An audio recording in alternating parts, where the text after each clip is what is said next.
네, 안녕하세요. 네, 오늘 에너지 산업과 인공지능이라는 주제로 특강을 맡게 된 순천향대학교 빅데이터 공학과의 문지훈입니다. 네, 목차는 다음과 같습니다. 우리는 먼저 전기 에너지와 산업 보안에 대해서 한번 알아보도록 할 거고요. 다음으로는 어떻게 인공지능 모델을 설계할 수 있는지에 관해 한번 살펴보도록 하겠습니다. 그 다음에 우리는 인공지능 모델 기반으로 이상치 탐지 및 결측지 보안을 전기 에너지 분야에서 어떻게 활용을 할 수 있는지에 대해서 간략하게 살펴볼 예정이며, 다음으로 끝으로는 우리가 전력 수요 예측에 관해 어떠한 방법론을 사용할 수 있는지, 어떻게 고려해야 하는지 이런 것들을 좀 살펴보는 시간을 가져보도록 할게요. 자, 우리가 먼저 배경에 대해서 좀 살펴보도록 하겠습니다. 자, 우리가 일반적으로 그 에디슨이 이제 전기를 에너지를 좀 발명을 했다라고 좀 생각을 하고 있지만 맞습니다. 그래서 1882년 그 에디슨이 전기를 발명한 것은 아니고요. 네, 백열 전구를 발명함으로써 제2차 산업혁명이 시작이 되었다라고 보통 얘기를 하고요. 거기서 이제 기반이 되는 일반적인 기술이 바로 전기 에너지 기술입니다. 그래서 현재 제3차 산업혁명뿐만이 아니라 제4차 산업혁명도 결국에는 이 전기를 기반으로 기술 발전이 빠르게 이루어져 가고 있다라는 것을 우리는 알 수가 있고요. 네, 여기서 우리가 하나 살펴보도록 할게요. 일반적으로 우리는 전기를 발명한 사람이 에디슨이다라고 좀 생각하는 사람들이 많잖아요. 그런데 에디슨은 제가 이전 프레젠테이션에서도 말씀했다시피 그러니까 직류 전기와 전구를 발명한 사람이지 전기를 발견한 사람은 아니다. 전기를 발명한 사람은 아니다. 그러면은 누가 전기를 발명 또는 발견했느냐라고 본다면요. 기록상 전기의 존재를 처음 발견한 사람은 고대 그리스 과학자 탈레스로 이제 기원전 600년경 보석 호박, 이제 그리스어로 일렉트론을 모피에 문지르다가 발견을 했다라고 해요. 그리고 이제 본격적인 연구는 16세기 영국의 윌리엄 길버트가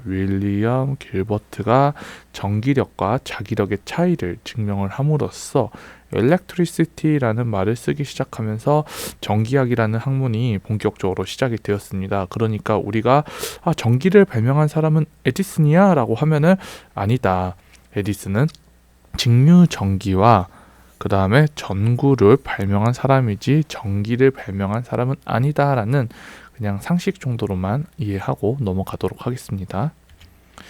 자, 우리가 현재 사용하고 있는 컴퓨터라든가 스마트폰, 심지어 우리가 재테크를 위해 살짝 고민할 수 있는 이 비트코인조차도 전기 에너지를 반드시 필요로 합니다. 그뿐만이 아니라 잠깐 우리가 지금 이제 메타버스의 시대가 좀 돌아오고 있다 이런 얘기를 좀 자주 하잖아요. 그런데 여러분들, 메타버스라는 자체도 이 전기가 원활하게 공급되지가 않는다면 과연 제대로 구현할 수가 있을까요? 그렇지가 않죠. 여러분들, 우리가 일상생활에 지금 현재 살아가고 있는데 스마트폰이 되지 않는다라고 가정을 해보고 정말 한 5분, 10분 정도로만 아예 전기가 공급되지 않는다라고 한번 가정을 해볼게요. 그러면은 우리가 일상생활 속에서 불편함을 느끼는 것은 바로 한 5초도 걸리지 않을 것입니다. 지금 내가 굉장히 더운데 에어컨도 나오지가 않고, 추운데 히터도 나오지도 않고, 컴퓨터도 다 꺼졌고, 뭐 전등도 안 들어오고, 굉장히 불안한 상황이 될 수밖에 없겠죠. 자, 그래서 우리가 현재 여기 강좌를 수강하고 계신 모든 분들도 각자마다의 그 특기라든가 취미가 있을 거다라고 생각을 합니다. 그랬었을 때 물론 뭐 이렇게 등산이라던가 무슨 뭐 액티브한 운동 같은 경우를 사용할 때에는 그래도 전기를 사용하진 않겠지만, 나는 뭐 영화를 본다 아니면 또는 뭐 이렇게 그 컴퓨터 게임을 한다 아니면 메타버스에서 뭔가 액션을 하는 것을 굉장히 좋아한다라고 하는 분들은 과연 이 전기가 제대로 공급되지가 않는다라면 우리는 다시 전통놀이로 취미생활을 찾을 수밖에 없겠죠. 예를 들어서 공기놀이라던가 팽이치기와 같은 전통놀이로 결국에는 이렇게 취미생활이 돌아갈 수밖에 없다. 그만큼 전기가 우리 일상생활에서 아주 큰 영향을 끼치고 있다라는 것을 아마 여러분들 이 정도 설명을 했었으면 충분히 이해했을 거다라고 생각을 합니다. 자, 이제 스마트 그리드에 대해서 조금 알아보도록 할게요. 자, 스마트 그리드는 에너지 수요는 인구와 경제 성장, 특히 신흥시장, 개발도상국을 이제 비롯하여서 신흥시장으로 인해서 계속 꾸준히 증가하고 있습니다. 그러니까 에너지의 사용량은 과거부터 현재까지 꾸준히 증가하고 있고 아마 미래에도 꾸준히 아마 증가할 것으로 보통 일반적으로 이렇게 예측을 하고 있습니다. 그런데 여기서 어떤 이슈가 있냐면은 현재까지는 그래도 우리도 충분히 많이 들어봤을 거예요. 지구 온난화라는 하는 이슈.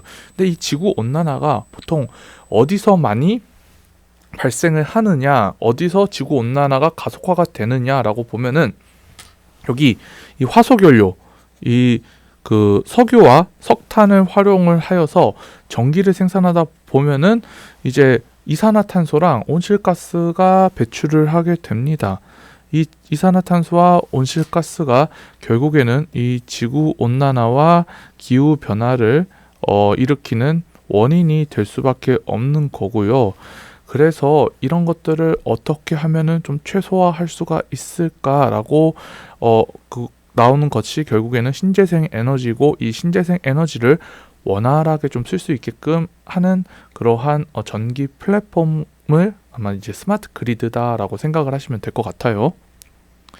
자, 여기서 우리 대한민국 또한 이제 2015년 파리 협정으로 인해서 우리나라가 정말 그 면적에 비해 인구가 굉장히 많잖아요. 그래서 또 우리가 어찌 보면은 이제는 선진국 대열에도 또 진입을 한다라고 하고 그래서 그런지는 몰라도 벌써 우리나라가 이 세계 7위의 이제 온실가스 배출 국가입니다. 그래서 우리나라 또한 이 기후 변화에 대한 좀 위기 의식을 가지고 2030년까지 전망치 대비 37%의 온실가스 감축을 목표로 이제 분야별로 좀 많은 노력을 하고 있습니다.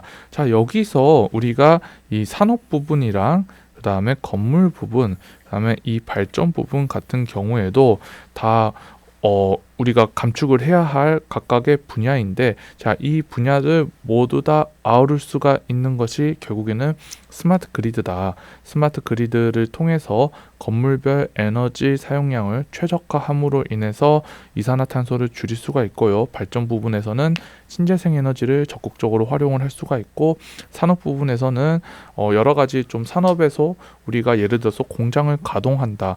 아니면 뭐 건물 안에서 무슨 문서 작업이라던가 업무를 수행한다라고 봤었을 때 에너지가 당연히 사용이 될 수밖에 없잖아요. 이제 그런 것들을 어떻게 하면 좀 더 효율적으로 효과적으로 좀 사용을 할 수 있는지를 다 어찌 보면은 이 스마트 그리드 안에서 충분히 컨트롤이 가능하다라고 말씀을 할 수 있을 것 같습니다. 네.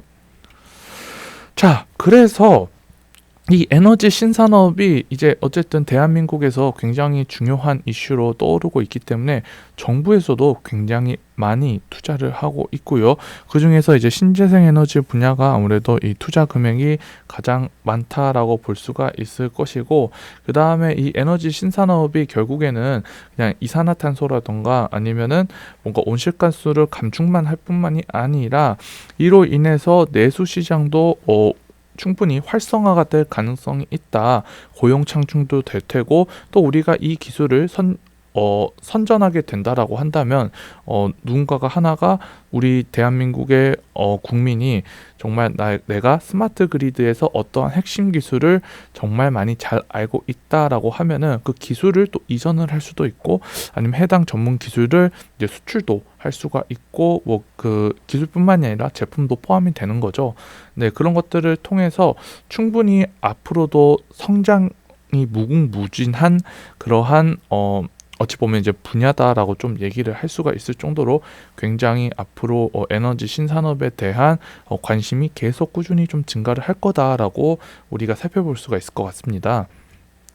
자, 여기서 스마트 그리드는 제가 앞서 얘기했듯이 이 신재생 에너지, 이 태양광이랑 이제 풍력을 사용을 하여서 이제 분산 전원을 활성화를 기반으로 효율적으로 우리가 그냥 에너지를 그냥 사용을 하겠다라는 것이 아니라 어떻게 하면은 좀 더 효과적으로 효율적으로 사용을 함으로써 최소한의 낭비, 그리고 어떻게 하면은 화석 연료를 최소한 사용하여서 이렇게 지구 온난화라든가 아니면 기후 위기에 좀 더 대처를 빠르게 잘 할 수 있는가, 이제 이런 것들을 할 수 있게끔 제공하는 플랫폼이다라고 계속 앞에서 제가 말씀을 드리는 거고요.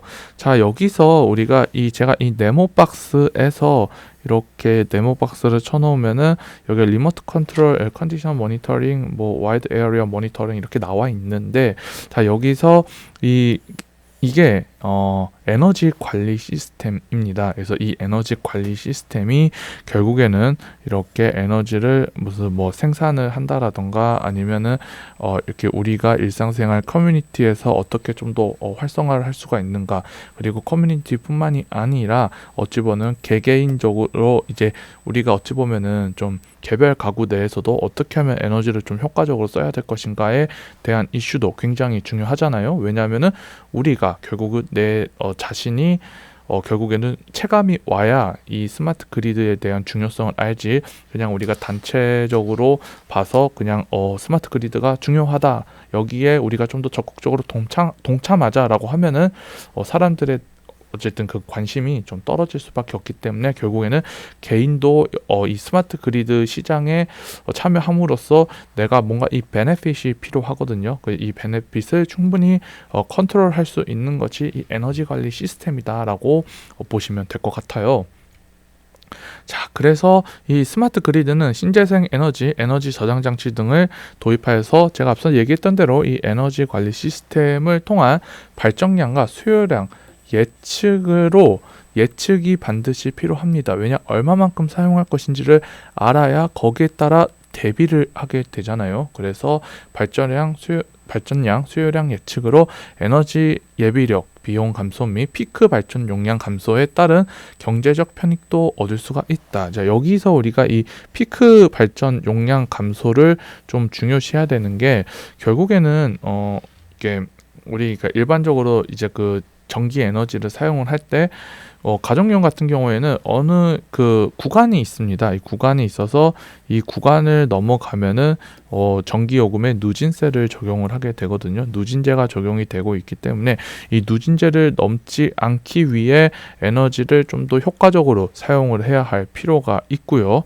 그 다음에 또 여러분들 일반적으로는 낮에는 전기 요금이 비싸고 밤에는 전기 요금이 상대적으로 쌉니다. 이게 우리 한국의 전기 요금 체계가 그런데, 예를 들어서 우리가 이 에너지 저장 장치를 적극적으로 활용을 해본다라고 가정을 해볼게요. 그랬었을 때, 자, 여기 이 낮에 그러니까 밤에 우리가 먼저 전력 사용량 예측을 통해서 이게 얼마만큼의 전력을 사용할 것인지를 먼저 예측을 하고요. 자, 예측을 하고 그 다음에 자, 밤에 이제 전기를 좀 미리 쌀 때 담아 두었다가 이제 낮에 전기를 많이 쓸 시점에 이것들을 예를 들어서 풀게 된다라고 한다면은 결국에는 이 스마트 그리드를 참여하는 커밋들은 충분히 경제적인 이득도 얻을 수가 있을 뿐만이 아니라 일반적으로 여러분들 화석 연료의 공장도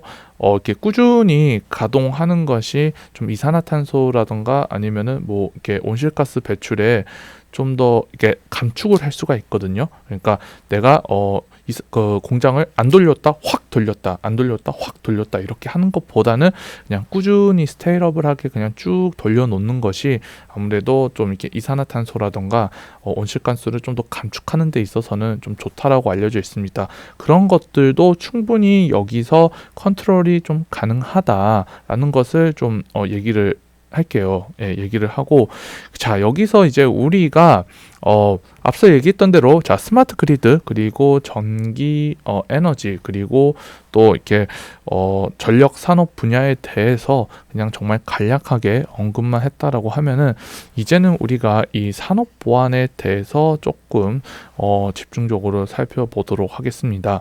뭐든지 여러분들 보안은 굉장히 중요합니다. 왜냐하면은 결국에는 내가 좀 이렇게 내가 가지고 있었던 것들을 뺏기면 안 되고 또 불이익을 당하면 안 되고 여러 가지 이유들이 있잖아요. 네, 이제 여러 가지 이유들로 결국에는 보안이 굉장히 중요하다라는 것은 아마 우리가 일상생활을 통해서 충분히 느낄 거다라고 생각을 합니다. 여러분들 뭐 핸드폰 내 거 뭐 해킹 당해가지고 뭐 나에 대한 정보가 인터넷에 다 퍼져나가고 있어. 아니면은 내 카드 정보를 이용을 해서 누군가가 막 옥션이라던가 무슨 쿠팡에 옷을 산다. 뭐 상상할 수가 없잖아요. 네.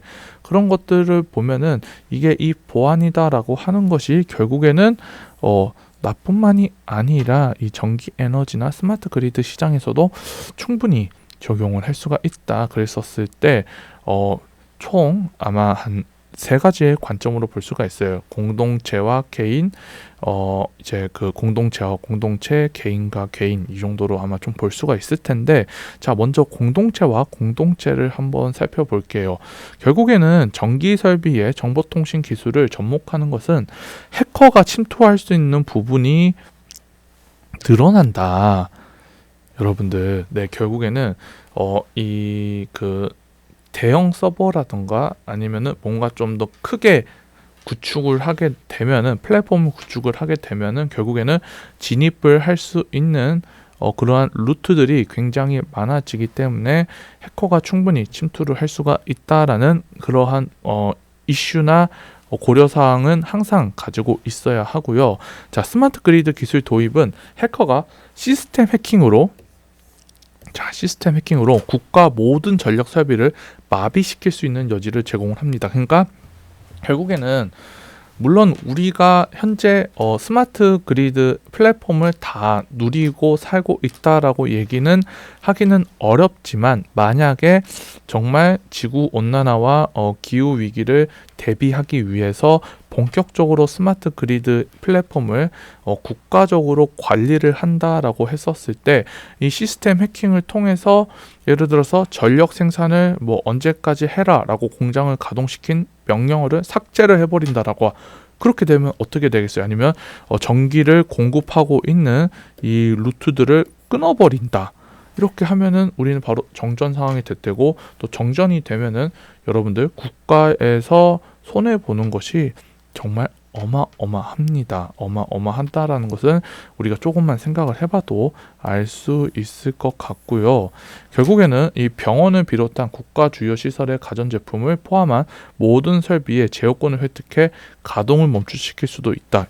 맞아요. 저희 순천향대학교는 이제 의대가 유명하잖아요. 네, 의대가 유명을 해서 결국에는 전국에도 다양한 이제 여러 병원들이 있는데, 자, 내가 얼른 환자를 살려야 된다라고, 뭐 그런 상황이 계속 있으니까 환자를 내가 계속 살려야 되는데 이게 갑자기 멈춰버려요. 갑자기 그 전기가 중단이 돼버리면은 어떻게 되겠어요? 네, 전기가 중단이 되면은 당연히 잠시만요. 죄송합니다. 네, 전기가 중단이 되면은 당연히 굉장히 큰 문제가 발생을 하고, 환자 이머전시 상황이 있어서 대책을 못하게 되면은 이제 수많은 생명을 살릴 수 있는 분들이 이제 좀 슬픈 일이 발생을 할 수밖에 없겠죠. 그래서 굉장히 좀 중요하다라는 것이고, 따라서 국가 주요 전력 설비들이 사이버 공격으로부터 보호하기 위해서 철저한 보안 대비가 마련이 되어야 된다라는 것을 우리는 알 수가 있습니다. 자, 여기서 하나 예시를 들자라고 하면은 우크라이나 전력회사의 스케다 시스템에 대한 사이버 공격으로 3시간 동안 7개의 변전소 연결이 끊어지는 이러한 이슈들도 있었다. 그래서 결국에는 이런 것들도 우리가 충분히 고려를 해서 정전이 발생하지 않게끔 하는 것이 굉장히 중요하다라고 좀 이야기를 할 수가 있겠고요. 자, 그리고 이제 개인과 공동체로 한번 생각을 해보도록 하겠습니다. 자, 개인과 공동체로 봤었을 때는 우리 집 전기요금을 아끼고자 주민들과 함께 높은 아파트 관리비를 분담하기, 이런 이슈가 발생을 할 수가 있어요. 예를 들어서 공용 전기를 사용을 하여서 이제 나의 전기차를 충전을 한다라던가 또 우리가 생각을 해볼 수가 있겠죠. 그러면은 나의 입장에서는 억울하잖아요. 우리가 공용으로 사용을 한 그러한 아파트 관리비를 이렇게 부담하는 것은 어느 정도 납득이 가지만 지나치게 높은 아파트 관리비를 부담을 해야 되는데 그 이유가 어떠한 한 사람의 개인적인 욕심이다라고 하면은 그것은 여러 피해를 줄 수가 있고 그 한 사람의 이제 도덕성부터 뿐만이 아니라 이제 굉장히 많은 부분이 좀 잘못됐다라는 것을 알 수가 있죠. 그래서 이럴 때에는 결국에는 어느 시점에 평소보다 전기를 많이 사용한다라고 예측을 하게 되면은 이게 왜 그럴까라고 합리적인 의심을 할 수가 있겠죠. 이러한 합리적인 의심을 통해서 결국에는 누군가가 의도치 않게 전기를 많이 사용을 한다. 그러면 이것을 못하게끔 제재를 한다라든가 이러한 역할들도 필요하다라고 볼 수가 있겠습니다. 자, 그 다음에 이제 개인과 개인인데 제가 앞서 여러분들 얘기했다시피 자, 이 주택용 전력량별 요금 체계를 보면은 우리나라는 이 누진제가 일반적으로 적용이 돼서 전기요금이 산출이 됩니다. 네, 그런데 내가 너무 덥다라고 해서 내 에어컨의 콘센트를 남의 집에다가 연결을 시킨다라고 하면은 나는 내가 에어컨을 사용하지도 않았는데 정말 높은 많은 전기요금을 부담을 해야 되는 부당함이 발생을 할 수밖에 없겠죠. 이런 것들도 어찌 보면은 뭐 이렇게 센서의 이상치를 탐지를 한다라던가 아니면 전력 사용량을 예측을 했는데 그 예측값 대비 실제 값의 차이가 너무 심하다던가 이런 것들을 판단을 해서 결국에는 이게 내가 정말 정상적으로 사용하고 있는 것이 아닌데도 불구하고 뭔가 부당한 불이익을 당하고 있구나라는 것들을 우리가 충분히 판단할 수가 있습니다. 자, 여기서 우리가 이 데이터 과학 관점으로 봤었을 때 이 데이터 무결성을 우리는 볼 수가 있습니다. 이 데이터 무결성은 데이터의 라이프 사이클 동안 모든 데이터가 얼마나 완전하고 일관되고 정확한지를 나타내는 정도입니다. 자, 완전하고 일관되고 정확한지 그 뜻은 뭐냐면 내가 정말 사용한 만큼의 전력 사용량이 기록이 되어야 되고 자, 전기 요금도 내가 정말 사용한 만큼의 전기 요금을 납부를 해야지 그게 맞는 건 거고 이제 그렇지 않고 뭔가 잘못된 값이 입력이 되고 뭔가 입력이 돼야 될 값이 입력되지가 않고 이렇게 되면은 결국에는 이 데이터 무결성이 깨지고 헤쳐지고 신뢰성이 없어지고 그러면은 제대로 된 기록이 아니면은 여러분들 과연 그 합리적으로 그 납부를 할 수가 있겠어요? 전기요금이라던가 그렇지 않을 거 아니에요. 어쩔 때는 잘 기록했다가 내가 사용하지 않은 것 같은 시점에 전기요금이 굉장히 많다라던가 아니면 어떨 때는 기록도 안 돼 있고 이러다 보면은 솔직히 얘기해서 거기를 측정한 회사에 대해 의심을 가질 수밖에 없게 되잖아요. 따라서 결국에는 이 데이터는 보통 팩트를 기반으로 사실을 기반으로 나타내고자 하기 때문에 결국에는 여러분들 데이터 무결성이 굉장히 중요하다라고 볼 수가 있어요. 그래서 데이터는 우연하게 또는 의도적으로 변경되거나 파괴되는 상황에 노출되지 않고 온전히 보존되어야 하고요. 결국에는 올바르고 신속한 의사결정, 신뢰성이 있는 데이터 크기에 관계없이 안전하게 저장을 해야 하기 때문에 결국에는 데이터의 무결성이 매우 중요하다라고 말씀드릴 수가 있겠습니다. 자, 여기서 우리는 총 두 가지의 관점으로 살펴볼 수가 있습니다. 첫 번째로는 상태 추정이고요. 두 번째로는 수요 예측입니다. 자, 상태 추정 같은 경우에는 이게 그 과거, 그러니까 우리가 이전까지 이미 이게 현재 시점이다라고 하면은 자, 현재 시점이다라고 하면은 자, 이 과거에 과연 얼마만큼의 제대로 잘 되어 있는지 전기 요금이나 이런 것들이 얼마나 잘 측정이 되어 있고 아니면은 내가 얼마나 전력 사용량을 사용을 했는지 이런 다양한 에너지 관련 데이터의 값이 정말 잘 있는지 이런 것들을 이제 상태 추정으로 볼 수가 있는 거고요. 그랬었을 때 공격 감지 및 악의적으로 조작된 데이터를 식별하는 것. 그러니까 내가 평소에 전력 사용량을 이런 식으로 이러한 패턴으로 사용을 했다라고 했는데 어떨 때 갑자기 막 이렇게 이렇게 사용했다라고 가정을 하면은 여기는 잘못된 거죠. 이거는 잘못될 가능성이 높은 거죠. 특히 내가 이날 출근을 해서 집에 없는데 이런 상황이 발생을 하면은 이거는 잘못됐다라고 볼 수가 있기 때문에 이런 것들을 판단하는 것이 이상치 탐지다라고 볼 수가 있고, 어떨 때는 네, 여러분, 이게 센서가 결국에는 네트워크라던가 뭐 정전이라던가 뭐 이렇게 다양한 이슈들로 인해서 값이 제대로 수집되어야 되는데 갑자기 뭐 수집이 안 됐다가 갑자기 뭐 이렇게 수집이 돼가는 경우가 있어요. 그랬었을 때 이 점점점의 이 구간들을 어떻게 하면은 원래는 이렇게 썼었을 것이다 라고 판단을 하는 것들, 이러한 일들은 결국에는 결측치 보완, 공격받은 데이터 정리 및 복구를 하는 그러한 액션들을 이제 결측치 보완이다라고 볼 수가 있습니다. 두 번째로는 수요 예측이에요. 수요 예측 같은 경우에는 이제 이렇게 미래 시점에 대한 데이터 무결성 공격의 여부이고요.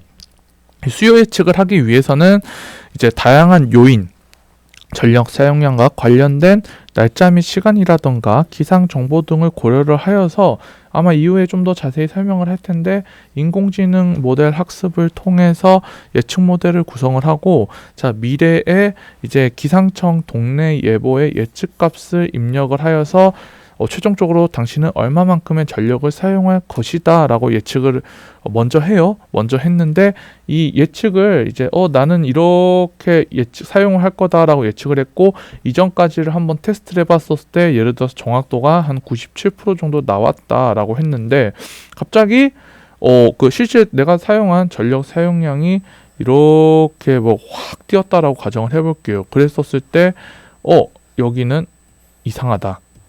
여기는 그러니까 이제 현재 시점을 얘기를 하는 거예요. 미래에 한번 전력을 예측을 하고 그 다음에 그 미래에 예측한 시점으로 현재 시점으로 갈 때, 즉 오늘이 예를 들어서 12월 13일이다.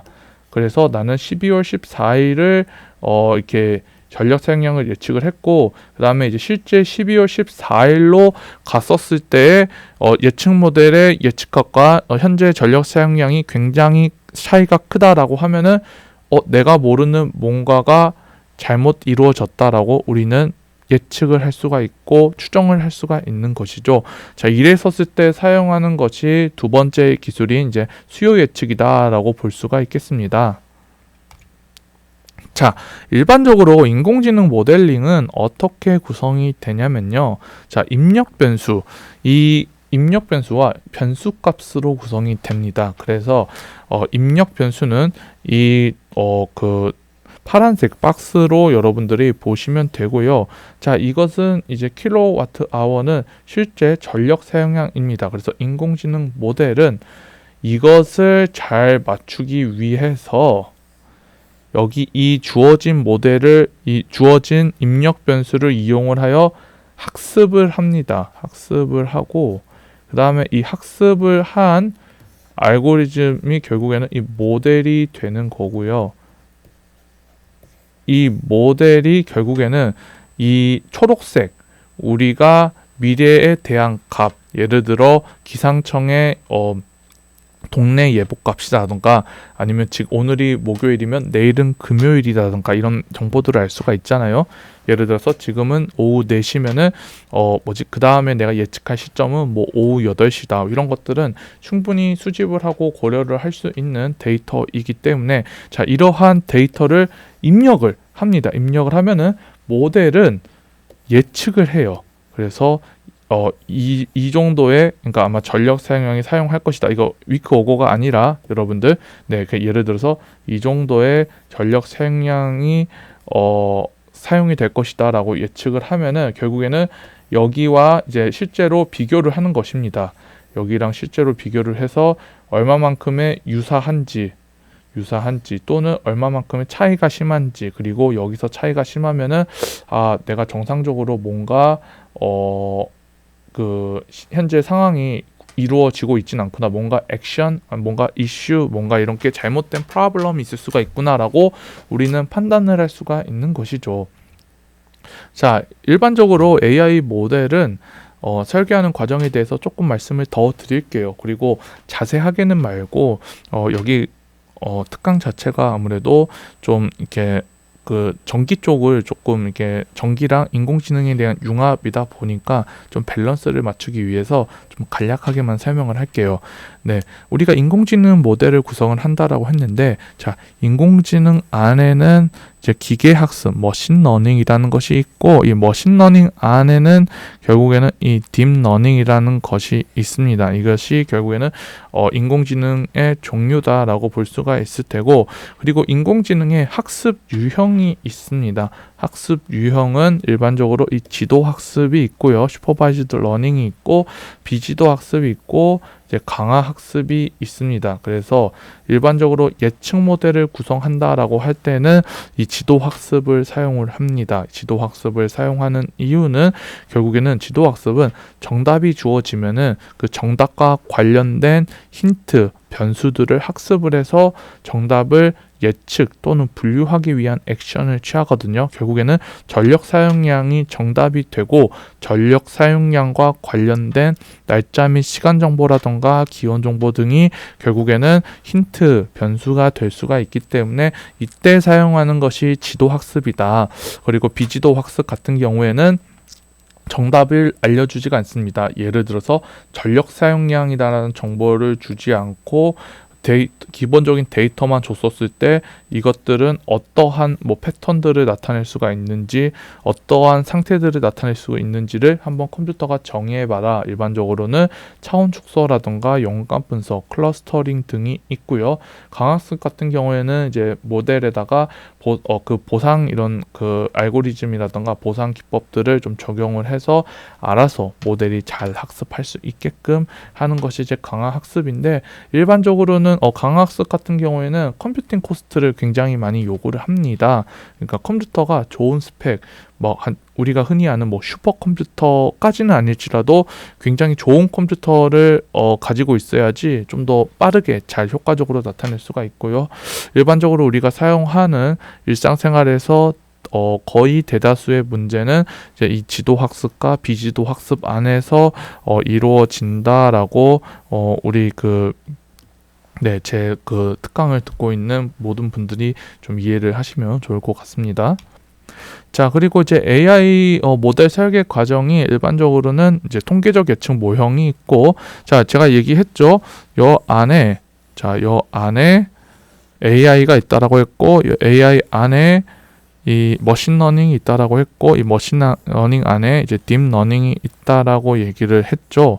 그래서 AI는 이제 머신러닝 외에도 통계적인 예측 모형도 있고, 룰 모델도 있고, 다양한 방법들이 있지만은 일반적으로는 뭔가 예측 모델을 만든다라고 했었을 때는 이제 통계적인 예측 모형을 좀 고려를 하고요. 그 다음에 이제 좀 더 통계적인 예측 모형 같은 경우에는 이제 비선형 관계를 좀 효과적으로 좀 고려하기가 어렵다라는 단점이 있거든요. 예를 들어서 겨울에는 전력 사용량이 높아요.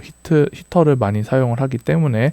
그리고 여름에는 에어컨을 사용하기 때문에 전력 사용량이 높습니다. 그래서 이 기온 같은 경우에는 기온과 이제 전력 사용량만의 이제 이 관계를 우리가 살펴본다라고 했었을 때, 이제 전력 사용량, 이게 전력 사용량이다라고 할게요.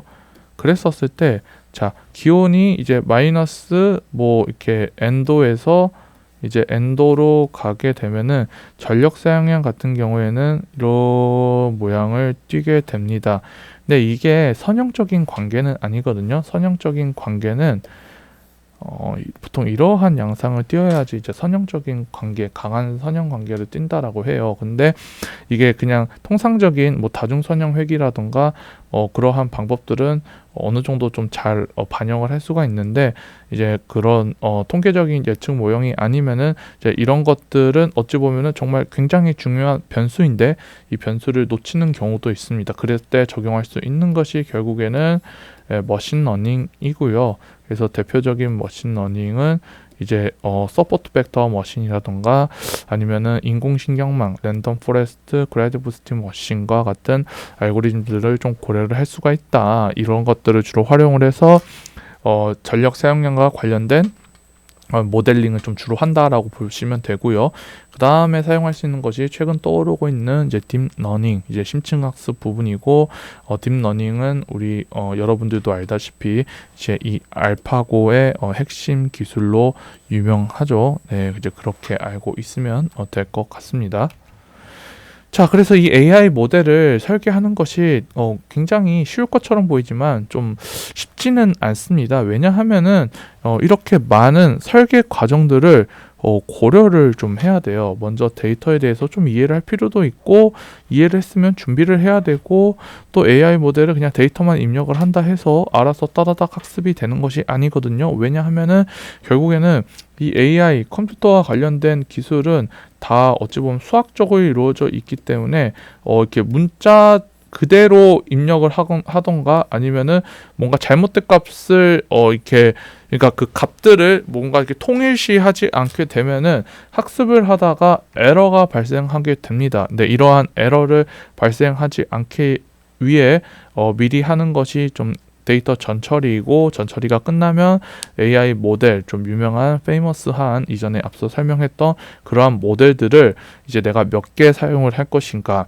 하나만 사용할 수 없거든요. 왜냐하면 그 하나가 가장 좋은 성능을 낸다라고 하기에는 어렵기 때문에 일반적으로는 이 알고리즘들은 괜찮다라고 하는 여러 가지를 좀 고려를 합니다. 그래서 그런 것들을 좀 몇 개 셀렉을 하고 고려한 다음에 이제 AI가 여러 가지 하이퍼 파라미터, 이렇게 좀 쉬운 말로 옵션이 있어요. 이 옵션을 어떻게 선택하느냐에 따라서 성능도 좀 차이가 많이 납니다. 그래서 이런 것들도 필요하고, 이게 정말 잘 됐는지 안 됐는지를 평가하는 과정, 그리고 이게 평가가 잘 했는데 성능이 좋다라고 하면은 바로 모델을 이제 배치를 하는데, 이제 성능이 안 좋다라고 하면은 다시 돌아가서 어느 정도 성능이 나올 때까지를 반복하는 과정을 겪는다. 그렇기 때문에 이 풍부한 경험과 도메인에 대한 전문 지식이 있어야지 이 과정을 그나마 빠른 속도로 좀 할 수가 있다라고 볼 수가 있습니다.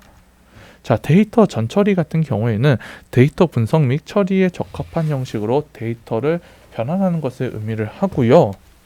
여기서 일반적으로는 데이터 정제, 통합, 변환, 정리라는 과정으로 보통은 이렇게 진행이 됩니다. 그래서 정제 같은 경우에는 자, 앞서 얘기했던 결축치 보완이라든가 이상치 제거를 통해서 어느 정도 데이터의 신뢰성을 높이고요. 통합 같은 경우에는 다수의 정제된 데이터를 통합하여 표현하는 작업입니다. 예를 들어서 내가 기상 정보 같은 경우에는 이제 기상청에서 다운을 받아서 이러한 데이터셋을 가지고 있고, 공휴일 정보는 우리가 뭐 네이버를 통해서 살펴보았다라고 할게요. 그랬었을 때 언제가 공휴일이고 언제가 평일인지 이런 것들, 그 외에 무슨 회사 스케줄은 회사 서버에 있겠죠. 네, 회사 서버에 있기 때문에 이러한 것들을 이제 타임스탬프에 맞추어서 뭐 15분 단위로 맞출 것인지 30분 단위로 맞출 것인지 1시간 단위로 맞출 것인지 이런 것들을 사전에 좀 정의를 해서 결국에는 이런 것들을 통합을 해야지 하나의 이제 데이터가 구축이 되는 거고요. 그리고 데이터 변환 같은 경우에는 효과적인 예측 모델을 위해서, 학습을 하기 위해서 데이터를 변환 및 변형하는 과정을 좀 겪습니다. 그냥 입력을 하면은 성능을 좀 향상하는 데는 좀 제한이 있기 때문에 그런 것들을 조금 더 개선하기 위한 액션이다라고 보시면 좋을 것 같고요. 그러면 데이터 정리는 데이터 크기를 축소하지만 동일한 분석 결과를 만드는 좀 과정이다. 왜냐하면 너무나 우리가 많은 데이터셋을 가지고 있으면은 이것을 이제 한눈에 보기가 굉장히 어렵잖아요. 엑셀을 켰는데 정말 쫙쫙 있다라고 생각을 해보면은 살펴보기가 어렵다 보니까 이런 것들을 좀 한눈에 살펴볼 수 있게 있게끔 엄청나게 라지 데이터셋을 이제 한눈에 볼 수 있게끔 이렇게 축소를 해놔서 하게 되면은 이런 것들을 시각화를 해서 분석을 하고 보고하기도 편하죠. 분석 및 보고를 통해서 내가 보고해야 할 대상에게 정말 효과적으로 확실하게 어필을 할 수도 있고요. 이런 과정이 있다라고 보시면 좋을 것 같습니다. 그리고 이제 AI 모델 생성 방법 및 선택인데, AI 모델은 여러분들 앞서 얘기했던 대로 그냥 단일 AI 모델을 적용할 수 있는 방법론이 있고요. 그러니까 여러 가지 유명한 AI를 각각 하나씩 그냥 돌려봐서 모델을 이용을 하여서 가장 좋은 AI 모델을 적용하는 방법도 있고요. 그 다음에 앙상블 학습 기법을 통해서 구성하는 방법이 있습니다. 여러 개의 앙상블 모델, 여러 개의 AI 모델을 결합을 하여서 결국에는 이 앙상블 학습 2개 이상의 AI 기법을 활용한 그러한 모델을 이용을 하여서 최종적인 AI 모델을 구성하는 방법도 있다라고 보시면 좋을 것 같고요. 그 다음에 AI 모델을 구성하기 위해서는 옵션들이 있다라고 얘기를 했죠. 그래서 이 옵션을 뭐 이렇게 그리드 서치라고 이렇게 격자별로 하는 방법도 있고, 랜덤 서치라고 알아서 한번 지정해 보라라고 하는 그러한 방법도 있다라는 정도로만 이해하면은 좋을 것 같고요. 그 다음에 평가를 하는 데 있어서는 뭐 이렇게 회귀 문제, 그러니까 AI 모델이 정말 이게 좋은지 안 좋은지에 대한 기준이 필요하잖아요. 그러한 기준으로 이제 평가의 회귀 문제에서는 이제 MAP라던가 RMSE, MA가 좀 주로 사용을 해서 이런 것들을 판단을 해서 어떤 모델이 제일 우수한지를 한번 셀렉을 한다. 베스트 모델을 이제 선택을 하는 과정이 필요하다라는 것을 우리가 알 수가 있습니다. 그래서 몇 가지 연구 사례를 좀 간략하게 설명을 하고 이번 특강을 좀 마무리를 할게요. 그래서 이상치 탐지 같은 경우에는 우리의 센서가 굉장히 작아졌고, 결국에는 스마트 그리드의 구성 요소인 스마트 미터기나 AI미 등의 다양한 장치에 센서를 쉽게 내장을 할 수가 있고, 결국에는 에너지 관리 시스템은 여러 센서를 통해서 전력 사용량뿐만이 아니라 이제 온도, 습도, 압력 등에 대한 데이터를 지속적으로 좀 수집을 할 수가 있습니다. 그리고 대부분의 센서 데이터는 C계열 데이터인데, 자, 이게 왜 중요하냐? 결국에는 온도, 습도, 압력이 뭐 전기를 예측을 한다던가 아니면은 스마트 그리드 시스템 운영하는 데 있어서 굉장히 중요한 센서, 그러니까 정보들인데 예를 들어서 압력 센서의 값이 갑자기 확 튀었다. 이렇게 평탄하다가 확 튀었다라고 하면은 여기 센서는 뭔가 이상하다. 여기 이 지점에는 뭔가 잘못된 일이 발생할 수가 있다라고 우리가 좀 판단을 할 수가 있잖아요. 그리고 혹여나 이 잘못된 값이 예측 모델로 사용하는 변수가 되게 되면은 예측 모델이 잘못 학습할 가능성이 높습니다. 원래는 이런 정보가 들어오면은 이런 값이 나오는구나 라고 학습을 하는데 잘못된 값을 줬기 때문에 잘못되게 학습할 가능성이 높죠. 그래서 만약에는 이게 정상적인 값이면은 얼마의 값이 나와야 되는데 잘못된 값이 나왔었을 때 얼마의 값이 나왔기 때문에 정상적인 값을 입력했었을 때 그 가중치를 잘못 변형을 해서 입력이 되어 출력 값을 도출을 하기 때문에 이제 값이 희한하게 나올 수가 있다라는 것도 우리 여러분들이 좀 기억을 하시면 좋을 것 같습니다. 자, 그래서 이상치 탐지는 대부분의 데이터 값의 분포와 현저하게 달라 의혹을 제기하는 희귀 데이터를 식별하는 과정이다. 그리고 희귀 데이터를 올바르게 식별하지 않으면은 부정확한 전력 수요 예측이랑 에너지 요금 산출 등의 이슈가 발생을 할 수가 있다. 제가 앞서 얘기했던 것이 이거예요. 올바른 값으로 학습을 하는 예측 모델과 이제 이상치가 많은 값을 학습한 예측 모델의 성능을 비교를 해봤었을 때 이 8.6%나 차이가 난다.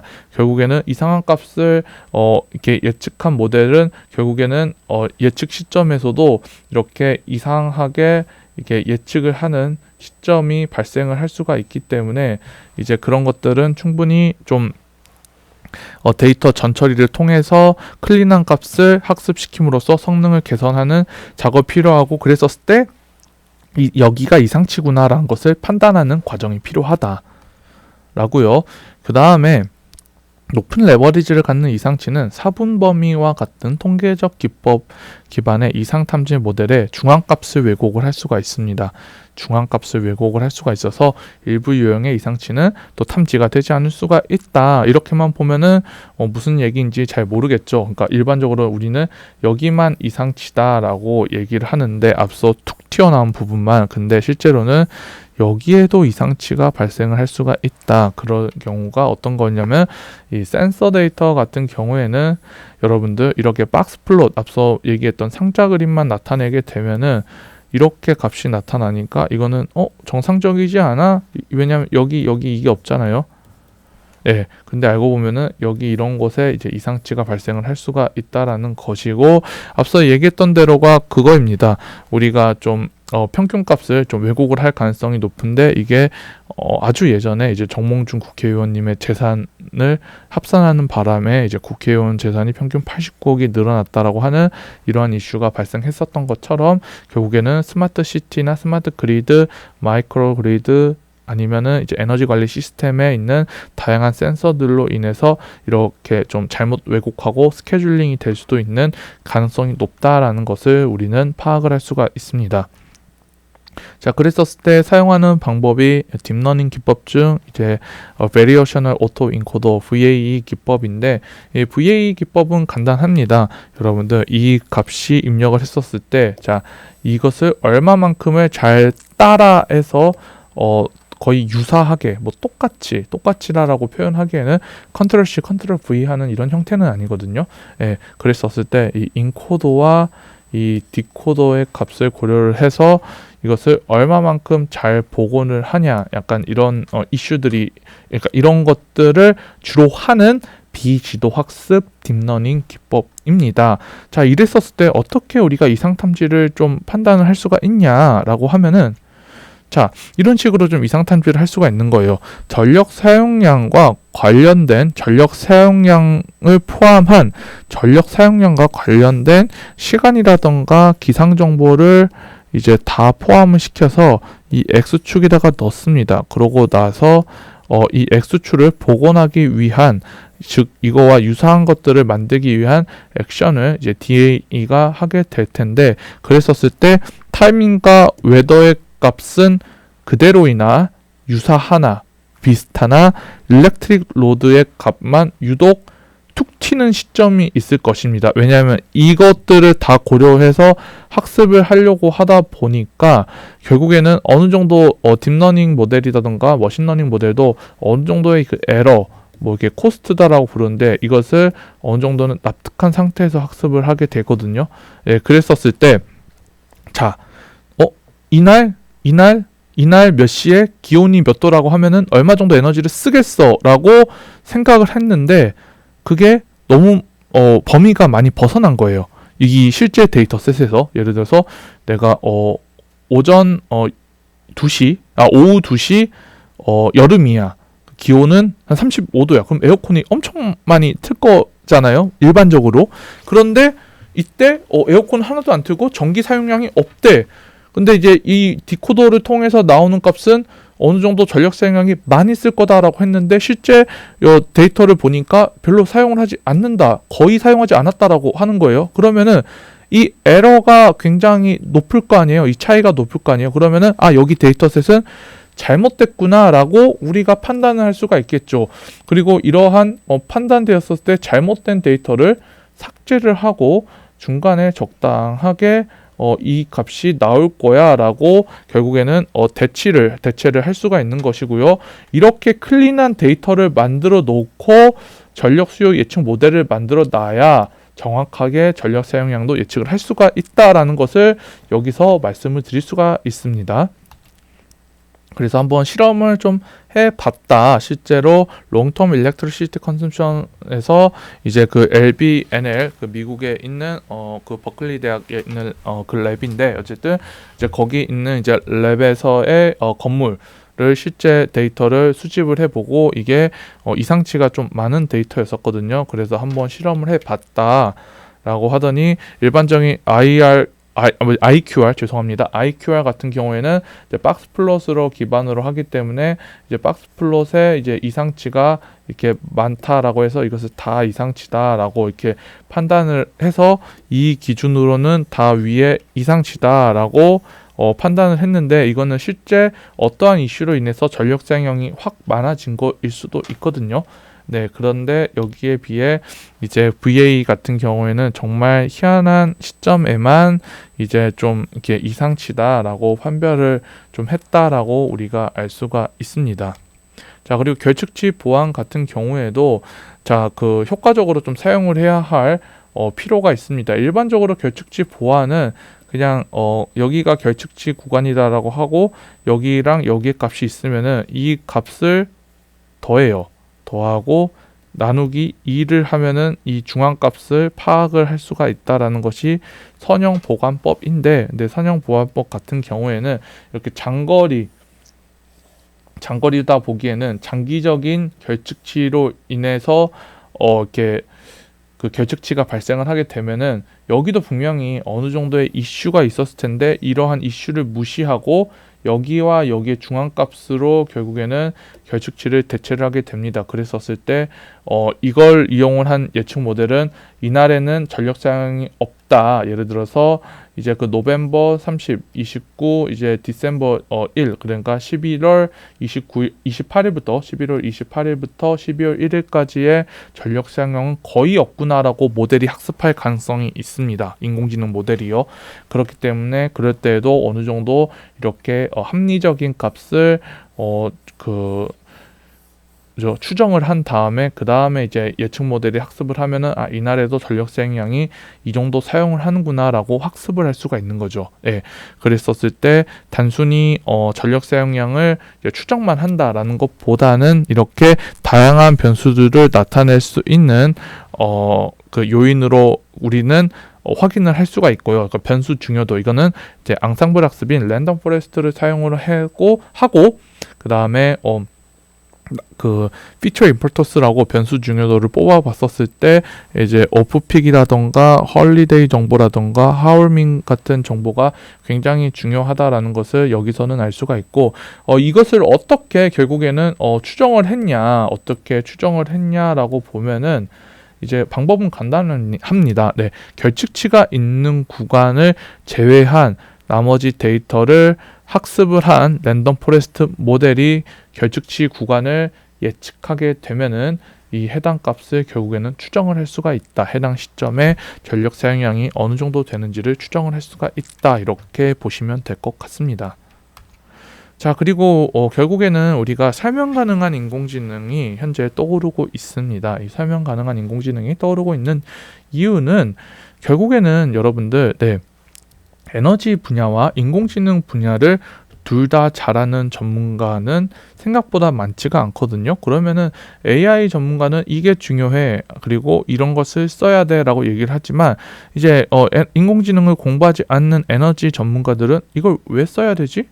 좀 왜지? 이거 좀 이상한데? 이런 생각을 들 수밖에 없거든요. 아직까지는 내 분야가 아니면은 이제 다른 분야에 대한 이제 거부감이나 장벽은 당연히 있을 수밖에 없잖아요. 이제 그런 것들을 좀 더 수월하게 원활하게 좀 윤활 작업을 해서 두 다리를 이어가는 것이 이제 설명 가능한 인공지능이다라고 생각을 하면 좋을 것 같습니다. 그래서 누구나 쉽게 왜 인공지능 모델이 이런 값을 도출을 했는가를 좀 파악을 하고 분석을 함으로써 인공지능에 대한 모델을 신뢰성을 좀 확보를 한다라는 것이죠. 네. 그랬었을 때 사용하는 방법이 대표적으로 사용하는 방법이 이 쉐비라는 방법이고요.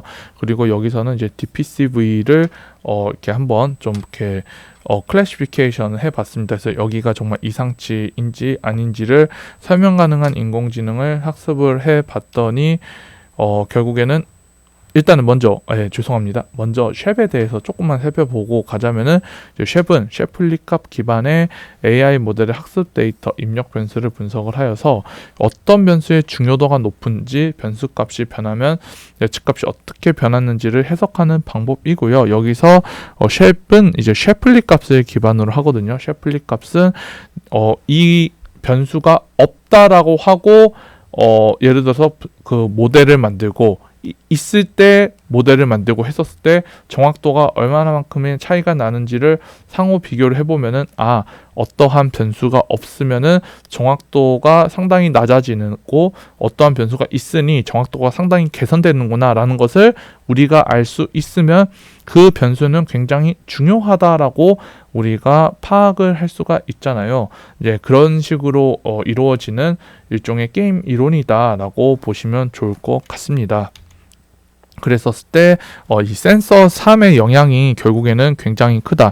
센서 3의 값이 어떠냐에 따라서 결국에는 DPCV가 이상치다 아니다라는 것을 결국에는 판단을 할 수가 있고, 상대적으로 이 두 변수는 좀 덜 중요하다. 이 두 변수는 없어도 아마 충분히 예측 모델이 분류 모델이 충분히 클래시피케이션 하는 데는 무리가 없겠구나라는 것들을 이렇게 파악을 할 수가 있습니다. 그리고 해당 값이 입력이 됐었을 때 어떻게, 이 1은 결국에는 이상치라는 뜻이고 0은 이제 정상값이라는 뜻인데, 이 값이 입력됨에 따라 어떻게 1로 빠져나가는지를 이런 식으로 한번 파악을 할 수가 있다라는 것을 우리는 알 수가 있습니다.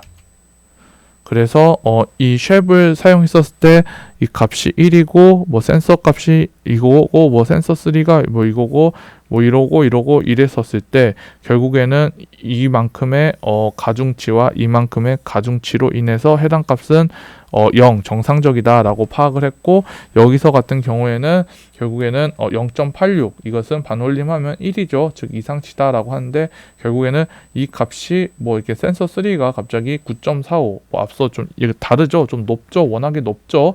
그래서 이 정도의 뭐 가중치로 인해서 결국에는 1로 뭐 분류를 했다라는 것들을 이제 설명 가능한 인공지능을 통해서 충분히 파악을 할 수가 있다라고 우리는 알 수가 있습니다. 자, 이상 오늘 좀 수업이 좀 길었는데 오늘 수업은 여기서 살짝 마무리를 하고 이후에 조금 더 전력 사용량 예측에 대해서 좀 살펴보도록 하겠습니다. 네, 여러분 감사합니다.